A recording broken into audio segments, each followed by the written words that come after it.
D'habitude, quand on examine un diagnostic médical ou notre propre biologie, on s'attend à un truc hyper clair, hyper net. C'est un peu comme de l'ingénierie, tu vois? Oui, tout à fait. C'est le vieux modèle newtonien de la médecine. C'est ça. On fait une radio, on voit une fracture, et bam, la conclusion est binaire. C'est cassé ou c'est pas cassé. L'esprit rationnel adore ça, les cases bien étanches. Mais c'est normal, c'est rassurant. Ce modèle mécanique, il a dominé pendant des siècles. On voit le corps comme une machine avec des pièces détachées. Si une pièce lâche, hop, on la répare avec de la chimie ou de la chirurgie. Sauf que, voilà, notre exploration d'aujourd'hui, elle remet complètement ça en question. On plonge en profondeur dans les textes du docteur Joe Dispenza et on se retrouve à un carrefour assez fascinant entre les neurosciences, la physique quantique et l'épigénétique. Exactement. Et la mission de notre analyse aujourd'hui, c'est de décortiquer tout ça. Démystifier cette idée que l'esprit humain aurait la capacité physique de modifier sa propre réalité. Et le but, pour ceux qui nous écoutent, c'est pas de dire que tout est vrai ou de tomber dans la pensée magique, hein. C'est vraiment de comprendre la mécanique derrière. Comment des ondes cérébrales pourraient littéralement modifier notre biologie. Ouais, c'est super important de le préciser. Les sources qu'on a analysées essaient de donner des bases biologiques mesurables à des trucs qui paraissent mystiques. Mais avant de parler de transformation, les textes expliquent d'abord comment on est coincé en fait. Ah oui, la fameuse boucle temporelle du matin. Franchement, la description neurologique du réveil dans ces documents, c'est terrifiant tellement c'est vrai. C'est clair. La plupart des gens, à la seconde même où ils ouvrent les yeux, ils connectent leur attention à leurs problèmes. Et ces problèmes, neurologiquement, ils sont liés à des souvenirs du passé. C'est un peu l'analogie du smartphone, non? C'est genre, tu te réveilles et ton cerveau redémarre automatiquement en ouvrant la même application toute buggée d'hier. J'adore cette image, c'est exactement ça. En fait, l'équation de base dans ces travaux, c'est que la pensée, c'est le langage du cerveau. Et l'émotion, c'est le langage du corps. Donc, si je pense à mon problème de boulot du passé, je ressens l'angoisse maintenant. Voilà. Et le truc dingue, c'est que le corps, lui, il fait pas la différence entre une menace réelle devant toi et une menace que tu imagines. Il réagit chimiquement comme si l'événement passé était en train de se produire là, tout de suite. Du coup, c'est comme l'érosion d'une rivière. L'eau prend le chemin le plus creusé. Dès le matin, l'influx nerveux prend le lit des angoisses habituelles. Mais ça va plus loin, parce que les textes lient ça à notre système de survie, non? Le fameux mode combat-fuite. Absolument. C'est le système nerveux sympathique qui s'active. Ton corps libère des cascades de cortisol, d'adrénaline. L'énergie part dans les bras et les jambes pour courir ou te battre. Sauf qu'aujourd'hui, le tigre à dents de sabre, c'est juste un mail de ton boss ou une facture. Ouais, un prédateur numérique, quoi. Et le problème, c'est que ce système est fait pour une urgence de 5 minutes, pas pour rester allumé H24. Et ça maintient le cerveau dans un état spécifique, si j'ai bien compris, ce qu'ils appellent les ondes bêta. De survigilance extrême. Et quand toute ton énergie part là-dedans, il n'y a plus rien pour la réparation cellulaire ou système immunitaire. Les gènes de croissance sont mis en pause. D'accord, mais si le corps devient accro à ce cocktail de stress, comment une simple pensée positive peut casser la boucle? C'est le mur de la pensée magique, là. Ah, mais justement, le modèle de l'auteur dit que la pensée positive superficielle, ça marche pas contre une addiction chimique. Il faut passer par la neuroplasticité. La fameuse loi de Hebb, c'est ça. Les neurones qui s'activent ensemble se lient ensemble. Exactement. Et l'inverse est vrai. C'est l'élagage synaptique. Si tu arrêtes de mettre ton attention sur un schéma, les connexions se défont physiquement. Mais pour ça, il faut ralentir le cerveau. Passer des ondes bêta aux ondes alpha. D'accord, donc on calme la machine. Et c'est là, dans notre source, qu'on fait un saut géant. Parce qu'une fois le cerveau ralenti, la conscience accéderait au champ quantique. Enfin, appliquer la physique quantique à notre corps, c'est hyper controversé en sciences classiques, non?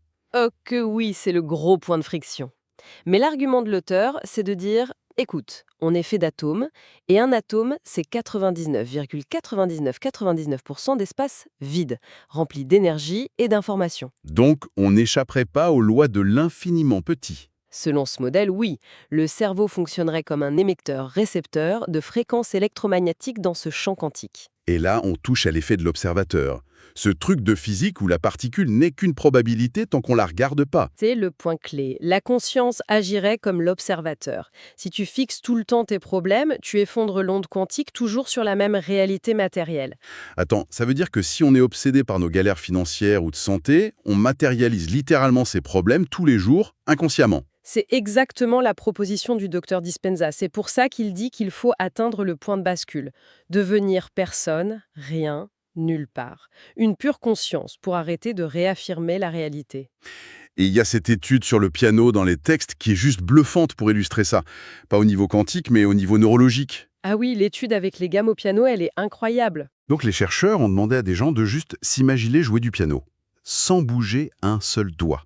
Et les scanners ont montré qu'ils avaient créé les mêmes circuits dans le cerveau que s'ils avaient vraiment joué. Ouais, la répétition mentale modifie la matière grise. Et l'auteur étend ça à l'épigénétique. C'est-à-dire la façon dont l'environnement modifie l'expression de nos gènes, c'est ça? Voilà. En gros, tes gènes sont comme un grand clavier et ton environnement interne, donc tes émotions et tes pensées, appuient sur les touches.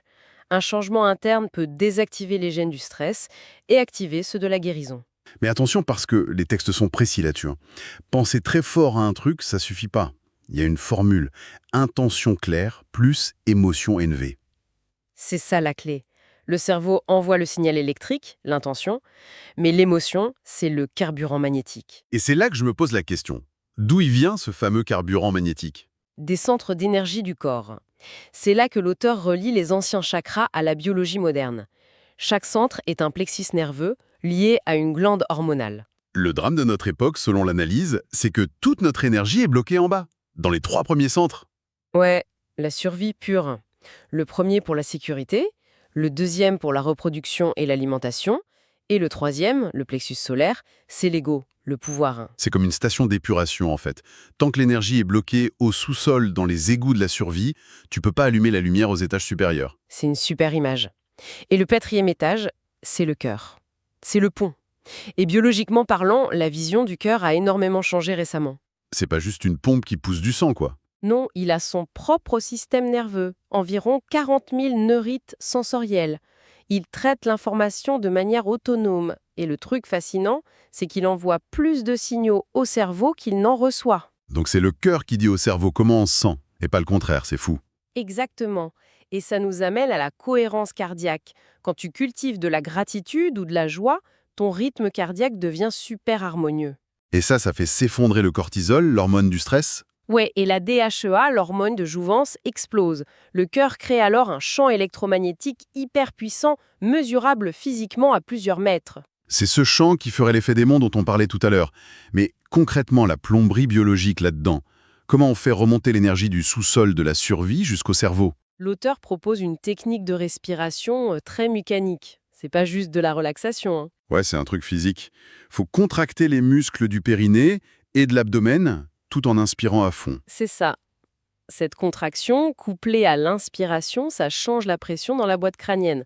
Ça agit comme une pompe qui pousse le liquide céphalorachidien vers le haut, le long de la colonne. Et c'est pas doux, ça crée un vrai courant électrique par friction, si je comprends bien le texte. Tout à fait. Et ce courant remonte jusqu'à percuter une structure précise au centre du cerveau, la glande pinéale.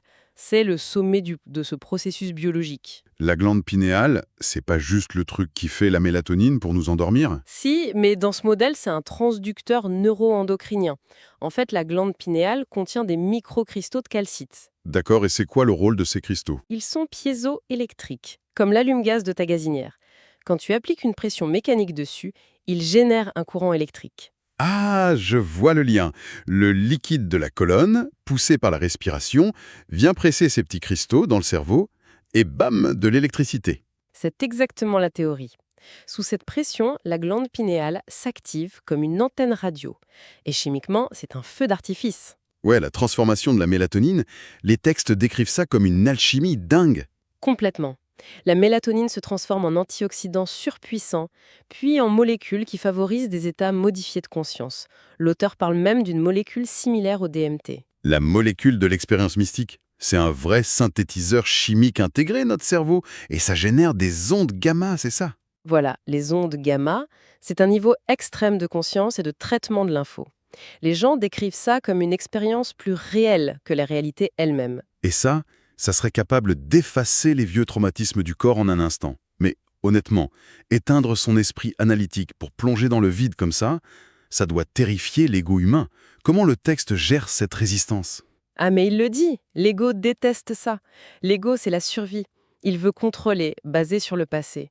Donc quand tu essaies de faire le vide, le corps se rebelle. C'est un sevrage en fait. Le corps réclame sa dose d'hormones de stress. Exactement. C'est une résistance biologique. Il faut accepter l'inconfort jusqu'à ce que la cohérence cardiaque prenne le dessus et rassure le cerveau. Ok, donc disons qu'on y arrive les yeux fermés en méditant. Mais la dernière partie de l'analyse, c'est comment vivre ça les yeux ouverts, dans la vraie vie. Oui, l'intégration dans le monde tridimensionnel. Pour ça, l'auteur parle du système réticulé activateur. C'est le filtre du cerveau. Celui qui décide quelles infos on remarque parmi les millions de trucs autour de nous. C'est ça. Si tu changes ta fréquence, ce filtre se reprogramme et tu commences à voir des opportunités et des synchronicités que ton mode survie ignorait complètement. Et le truc super terre-à-terre qu'il propose, c'est la méditation en marchant. J'adore cette idée, c'est hyper pragmatique. C'est puissant, oui. Au lieu de rester assis, tu te lèves et tu incarnes physiquement ta nouvelle réalité. Tu modifies ta posture, ta démarche. C'est un peu l'acteur studio, mais appliqué à ta destinée moléculaire. Tu joues le rôle jusqu'à ce que ton corps y croit. Mais l'impact de tout ça, selon les textes, ça dépasse juste l'individu, non? Complètement. Ça nous amène au projet Cohérence. Ils ont étudié l'impact des méditations collectives. En physique, quand plusieurs ondes se synchronisent, leur puissance s'additionne. L'interférence constructive, voilà. Donc un groupe de gens en cohérence cardiaque. Ça modifie le champ électromagnétique global. Les données montrent même une baisse de la criminalité dans les villes où ça se passe. L'énergie est contagieuse. Donc on n'est pas juste des observateurs passifs d'un monde qui va mal, on est littéralement des émetteurs, récepteurs qui peuvent influencer la matière autour. C'est la grande conclusion de ce modèle.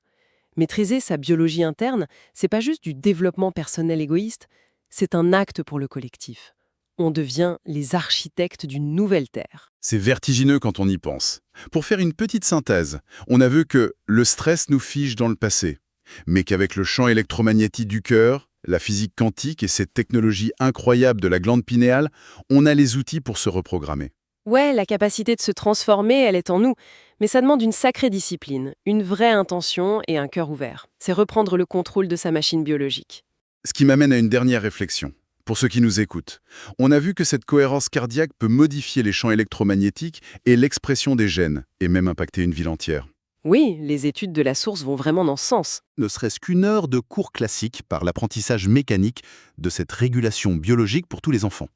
Si des millions de systèmes nerveux cessaient de fonctionner en mode survie, est-ce que les lois physiques et relationnelles de notre société en seraient littéralement modifiées? C'est une question qu'on vous laisse pour prolonger la réflexion. Merci à tous d'avoir suivi cette exploration détaillée et à très vite.